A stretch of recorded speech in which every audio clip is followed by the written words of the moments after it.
Olá pessoal, sejam muito bem-vindos aqui à nossa unidade número 3 e nessa unidade a gente vai começar a trabalhar a nossa ação penal e também a ação civil ex delito. Deixa eu te dizer uma coisa, na verdade a ação penal ela talvez seja o coração, do estudo do direito processual penal como um todo. Por quê? Porque é aqui onde as coisas acontecem, digamos assim. É aqui que a gente tem aí todos os detalhes mais importantes relacionados ao processo penal que a gente verifica e que se estuda por aí, da audiência, das manifestações do acusado, das manifestações da acusação e assim por diante. Mas olha só, primeiro assunto que eu preciso te falar sobre a ideia da ação penal é o seguinte: a partir de agora, o processo em si vai começar, tá? Vai ver que tem um ato específico que a gente fala aqui, que é o ato que dá início à ação penal, certo? Mas veja só, quando a gente fala de ação penal, ela é o instrumento pela qual o Estado, ele operacionaliza, ou instrumentaliza, ou faz valer, o ius puniendi, o seu direito de punir. E assim, você vai perceber o seguinte: é que é por meio da ação penal, você vai ver que o Estado, então, satisfaz aí um direito que é do Estado mesmo, que é o direito de punir. A ação penal, ela pode se dividir em ação penal de natureza pública, dois grandes subgrupos aí, digamos, ação penal grande grupo, dois subgrupos aí, que é a ação penal pública e a chamada ação penal privada.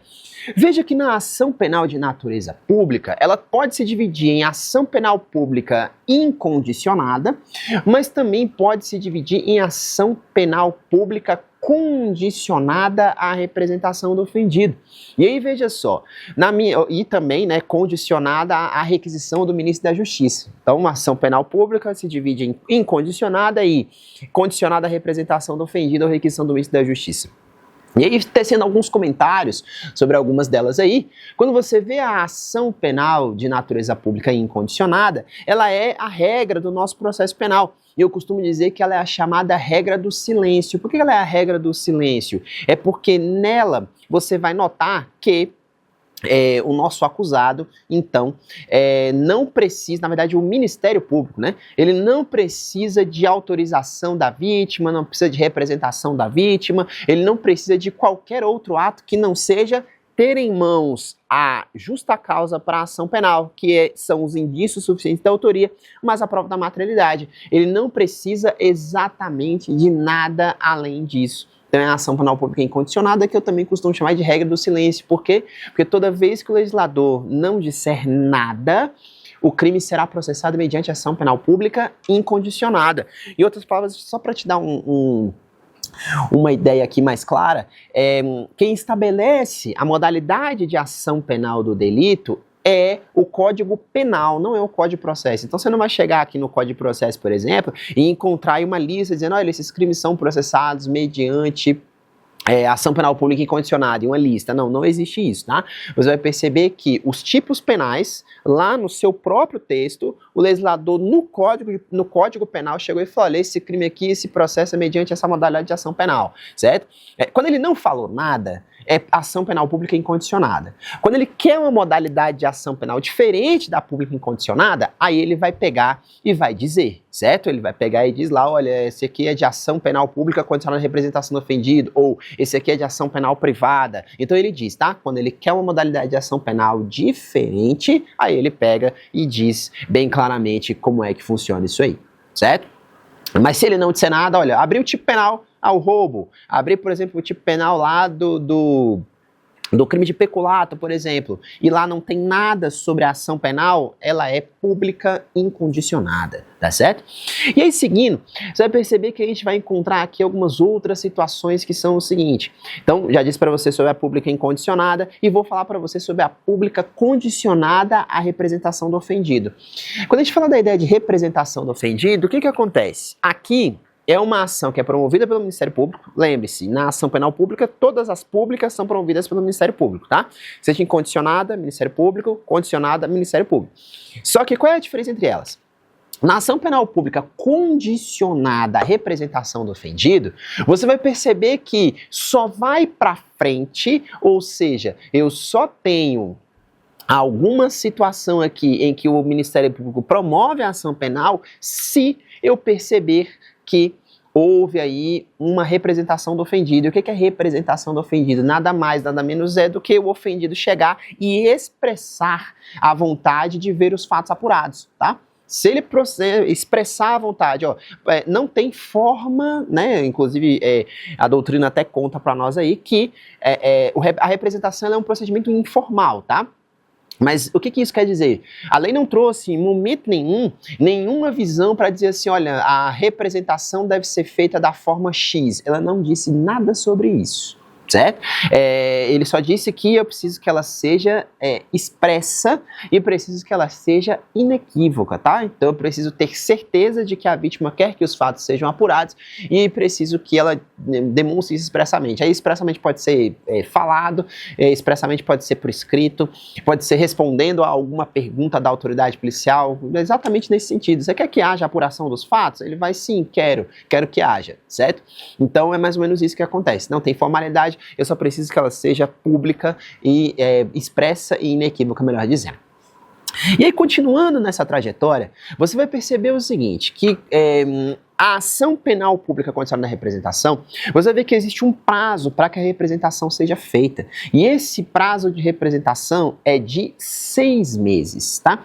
Contados de quando? Segundo o artigo 38 do Código de Processo Penal, você vai ver que a contagem do prazo se dá, né, a contagem dos 6 meses se dá a partir do conhecimento da autoria, ou seja, a partir do momento em que a vítima sabe quem foi o autor do crime, passa a contar então o prazo de 6 meses para que ela possa então representar e então ver os fatos apurados e assim o Ministério Público agir, certo? Esse é um dos pontos que eu preciso te falar. Essa representação, ela pode ser dada tanto pelo ofendido, ou seja, pela vítima do delito, tanto é que é uma ação penal pública condicionada à representação do ofendido, mas também pode se dar pelo CADI. O CADI é o quê? O cônjuge ou companheiro, o ascendente, o descendente e o irmão. Então também pode se dar por representação do CADI, tá certo? E aí você vai perceber o seguinte, bom, nesse patamar aí, lembre-se que o CADI vai poder assumir quando o ofendido tiver morrido ou quando ele for declarado ausente, né, judicialmente declarado ausente aí, tá bom? E como é que funciona a questão da retratação dessa representação? Esse assunto é importante porque aqui a gente tem um paralelo importante com a Lei Maria da Penha, tá? Que é uma lei de natureza processual também. Lá na Lei Maria da Penha, eu tenho a possibilidade do ofendido se retratar da representação que ele faz, certo? Então, vou te dar um exemplo aqui. Hoje o crime de ameaça não mais porque houve alteração em 2025 em que o crime de ameaça no contexto de violência doméstica e familiar contra a mulher passou a ser de ação penal pública incondicionada, certo? Ele era de ação penal pública condicionada à representação do ofendido e passou a ser de ação penal pública condicionada a incondicionada, melhor dizendo. Mas existe um crime aí que é muito comum acontecer no âmbito da violência doméstica e familiar contra a mulher, que é o stalking, né? Isso, o crime de perseguição. Ele continua sendo um crime de ação penal pública condicionada à representação do ofendido. Então, como é que funciona a retratação? Poderia a vítima, ela representar, ou seja, manifestar um interesse em ver os fatos apurados, mas depois ela fala, olha, eu não tenho mais esse interesse, ela pode fazer isso? Resposta, pode. Lá no artigo 16 da Lei Maria da Penha, ela fala que para a retratação da representação no âmbito da violência doméstica e familiar contra a mulher, primeiro que a vítima deve fazer isso até o recebimento da denúncia. E guarda isso aqui, porque daqui a pouco eu vou traçar um paralelo diferente com o Código de Processo Penal. Então lá ela pode fazer até o recebimento da denúncia, ouvir do Ministério Público, e em audiência especificamente designada para tal fim. Então, note só, existe um procedimento um pouquinho mais complexo, né? Por que é feito em audiência? É para poder a vítima ter ali aquela oportunidade, né, de estar na frente do juiz verificar a voluntariedade disso daí, certo? Verificar se ela não foi coagida a se retratar e assim por diante. Tá certo? Agora, por que eu falei que ia fazer um paralelo? Porque a retratação em outros casos de ação penal pública condicionada à representação, que não sejam no âmbito da violência doméstica, eu tenho a aplicação do artigo 25 do Código de Processo Penal. E o artigo 25 do Código de Processo Penal, ele vai dizer para mim que a retratação pode ser feita até o oferecimento da denúncia, certo? Então guarda essa ideia aqui, ó. Até o recebimento da denúncia, Lei Maria da Penha. Até o oferecimento da denúncia, eu tenho nos outros ritos que não o rito da Lei Maria da Penha, tá certo? O que mais eu preciso te dizer então? Sobre a representação é isso, eu passo então para a ação penal de natureza pública condicionada à requisição do ministro da Justiça. Essa daqui é simples e hoje em dia a gente tem aí praticamente um delito só que admite essa ação penal, que é o caso lá dos crimes contra a honra do presidente da República ou de chefe de governo estrangeiro. E aí veja só o que eu preciso te dizer a mais. Nessa linha, o crime de ação penal pública condicionada à requisição do ministro da Justiça não está sujeito a prazo, tá? Não tem prazo decadencial de 6 meses como tem o outro. Tem prazo só prescricional mesmo, como é comum, tá certo? Aí nos outros delitos e assim por diante, tá? Então note só, com essa visão, você então percebe que a gente tem aqui, né, tratou da disciplina da ação penal de natureza pública aí. E agora vamos tratar da disciplina da ação penal de natureza privada. Na ação penal de natureza privada, primeiramente, ela se chama privada porque eu tenho 2 particulares nos polos da ação. Eu não tenho aqui o Estado no polo ativo da ação. No polo ativo da ação penal privada, eu vou ter o ofendido ou a vítima do delito, certo? E aí, observando essa situação, o problema entre 2 particulares. Então, por exemplo, aí os crimes mais famosos que são processados por ação penal privada são os crimes contra a honra, a calúnia, a difamação e a injúria. Observando essa situação, você percebe o seguinte, que na ação penal privada, problema entre 2 particulares, primeiro, ela vai estar sujeita a também um prazo de 6 meses. Só que para poder falar desse prazo de 6 meses, antes eu preciso te falar um pouquinho sobre as modalidades de ação penal que são doutrinariamente reconhecidas. Quais são as modalidades de ação penal doutrinariamente reconhecidas? Primeira delas, eu vou ter aí a ação penal privada exclusiva ou propriamente dita. Essa daí é a mais original de todas as ações penais que eu tenho, certo? Por que ela é a mais original de todas? Porque na maior parte das vezes que o Código Penal fala assim, esse crime se processa mediante queixa, né, que é a ação penal, que na verdade que é a petição inicial da ação penal privada. Quando ele falou assim, esse crime se processa mediante queixa, ele disse que o crime é de ação penal privada, e essa é a ação penal utilizada na maior parte das vezes que o legislador vem com esse dizer, né? Esse crime se processa mediante queixa. Ok. Tem previsão lá no artigo 30 do Código de Processo Penal. Eu tenho aí também a chamada ação penal privada subsidiária da pública. E na ação penal privada subsidiária da pública, o que acontece? Ela se dá quando eu tenho a inércia do Ministério Público. Ou seja, o Ministério Público ele deveria então ter entrado com a ação penal no prazo previsto em lei e não entrou. E aí então abre a possibilidade agora também de o ofendido fazer. Olha só, a ação penal privada subsidiária da pública não quer dizer que acaba o direito do Ministério Público não, tá? Quer dizer que antes o ofendido não tinha direito, mas ocorrida a inércia do MP, o ofendido passa a ter o direito a partir de então, tá? Essa é a visão que a gente tem que dar, essa é a visão correta. E eu também tenho aí a questão da minha ação penal privada personalíssima. Essa daí é cabível em apenas um caso, que é o crime previsto no artigo 236 do nosso Código Penal, que é contrair casamento induzindo outrem a erro essencial. Está previsto lá no parágrafo único do artigo 236 do Código Penal. E aí, dito sobre isso, por que eu precisei dividir para você as modalidades de ação penal privada aqui? Porque assim você vai descobrir sobre prazos, né? A questão dos 6 meses. Lembra? Eu te falei que 6 meses é o prazo decadencial? Pois é. Com esse prazo decadencial que eu estou te falando aí, em cada uma dessas modalidades de ação penal que eu acabei de citar agora, o prazo de 6 meses começa a contar de uma data diferente. E guarda isso aqui que eu vou te dizer. Ele não começa a contar da data do fato, certo? Ele começa a contar, por exemplo, na ação penal exclusiva, né?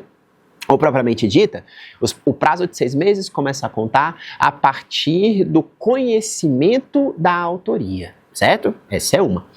2, na ação penal privada subsidiária da pública, ele começa a contar depois da inércia do MP. E quando que se dá a inércia do MP? Baseado no artigo 46 do Código de Processo Penal. Lá no 46 diz que, a partir do momento que o Ministério Público recebe os autos do inquérito policial ou outra peça de informação, se o acusado estiver preso, o Ministério Público vai ter 5 dias para denunciar.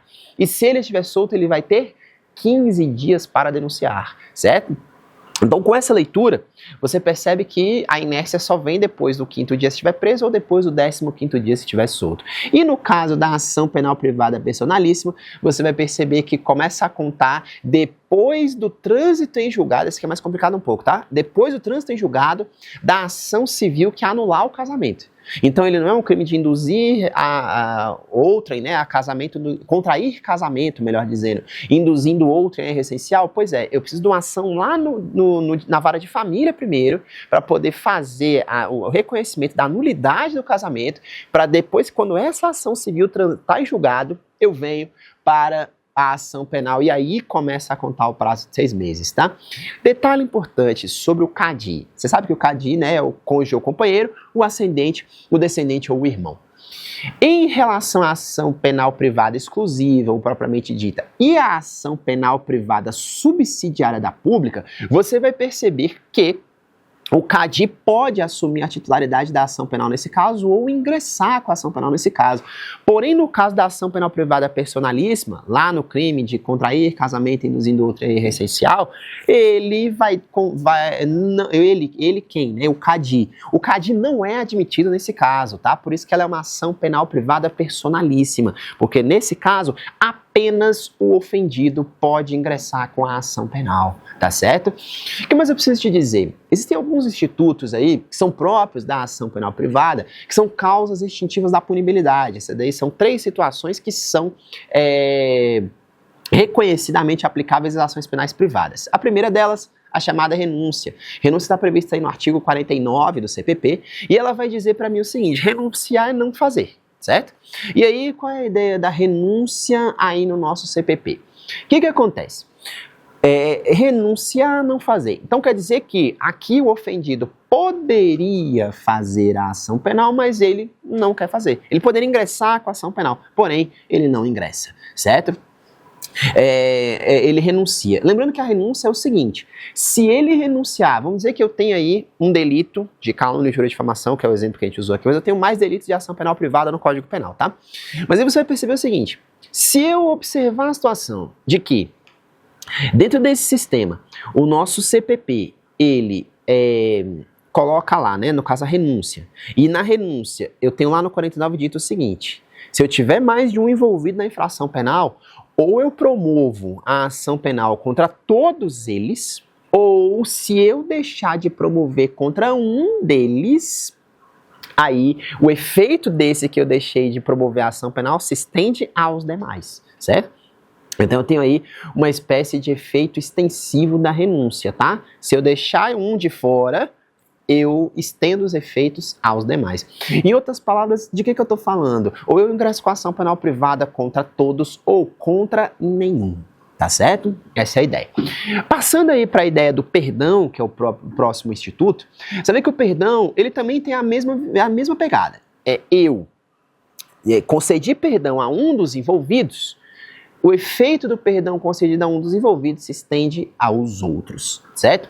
E aí tudo isso serve para te dizer o seguinte: olha, quando a gente estiver falando do nosso perdão, você vai ver que um pouquinho diferente da ideia da renúncia. Primeiro, eu posso, né, o perdão que eu entrego a um se estende aos demais desde que eles aceitem. Lá na renúncia eu não dependo de aceite. Agora aqui no perdão eu dependo da aceitação no caso aí daquele que é acusado, certo? Eu dependo que ele vá lá e aceite. Por quê? Porque diz aí o artigo 51 do nosso Código de Processo Penal que o perdão que é dado a um, ele se estende aos demais. exceto, mas em relação àquele, né, melhor dizendo, mas em relação àquele que não aceitar o perdão, aí eu vou ter o quê? A continuidade da ação penal. Então, se eu tenho lá, né, os famosos Tício, Mévio e Caio, perdoei o Tício, perdoei o Caio e eles aceitaram, mas eu fui perdoar o Mévio e ele não aceitou, a partir daí o que? A ação penal deixa de correr em relação ao Tício e ao Caio e continua correndo com relação ao Mévio, tá? Então, diferentemente da renúncia, o perdão depende do aceite do acusado. Tá? E os três são causas extintivas da punibilidade. E mais um detalhe sobre o perdão. O perdão, ele pode ser expresso, mas ele pode ser tácito. Como é que eu perdoo alguém expressamente? Eu posso escrever, eu posso falar, mas e como é que eu perdoo alguém tacitamente? O perdão tácito, ele se dá quando eu deixo, né, quando eu pratico atos incompatíveis com o não perdoar. Então, observando essa situação aí, qual é a leitura? Bom, se o cidadão não está com uma ação penal contra o outro, e aí ele chegou e não falou nada sobre perdoar, mas ele foi visto, por exemplo, aí nas redes sociais com o cidadão, frequentando a casa dele, ou então tirando uma foto, por exemplo, num evento social de família. Bom, esse comportamento não é comportamento compatível de quem está com problema um com o outro, certo? Logo, ocorre nesse caso aí a chamada renúncia tácita, tá? E aí, eu tenho aí como um dos últimos institutos da ação penal privada a chamada perempção. Perempção, ela é abandono de processo, tá? Então, quando é que se dá a perempção? A perempção está prevista aí no artigo 60 do seu Código de Processo Penal. E ela ocorre quando? Quando o autor, né? O querelante, que é o autor da ação penal privada, ele deixa de promover o andamento da ação penal por mais de 30 dias injustificadamente, quando também ele não comparece aos atos do processo injustificadamente, quando ele for ausente, né, declarado ausente, ou falecer e o CADI não assumir a titularidade da ação penal em até 60 dias, certo? Que mais? Você vai ver também a perempção quando ele deixar de fazer o pedido de condenação nas alegações finais. Então, nas alegações finais, na última manifestação que ele faz antes da sentença, ele tem que chegar lá e falar, olha, eu quero a condenação do acusador, ou pelo menos se remeter aos termos que são tidos aí, que são colocados na inicial lá da queixa-crime, tá? E por fim, eu também tenho a perempção quando a pessoa jurídica se extingue sem deixar sucessor. E sim, pessoa jurídica pode ser vítima de crime aí, né, e pode ingressar com ação penal privada, tá? Ela pode ser vítima de calúnia, pode ser vítima de difamação também, só não de injúria, tá? Então, essas são as visões sobre a ação penal privada, e para a gente se encaminhar para o final, eu vou te dar algumas visões sobre a chamada ação civil ex delito. A ação civil ex delito, ela não tem natureza de ação penal, ela tem a natureza de ação civil, por isso que o nome dela é ação civil ex delito. Ocorre que ela é o quê? Uma indenização em razão do crime, por isso que ela chama ação civil ex delito. E aí você vai perceber o seguinte comigo, veja. Quando a gente fala de ação civil ex delito, primeiro a competência vai processá-la e julgá-la é do juízo civil, tá? Primeiramente. Segundo, quando a gente fala de ação, né, de ação civil ex delito, você vai perceber que desde 2008, passou a ser uma obrigação do juiz criminal ele arbitrar na sentença criminal um mínimo indenizatório. Então você vai ver, olha, em razão do delito aí, vamos falar aqui do delito de roubo, que é mais fácil de enxergar prejuízo material, a vítima foi roubada e teve um prejuízo aí de 50 mil reais, certo? Porque teve seu veículo roubado, teve também celulares e de repente alguns aparelhos eletrônicos ali, 50 mil reais de prejuízo.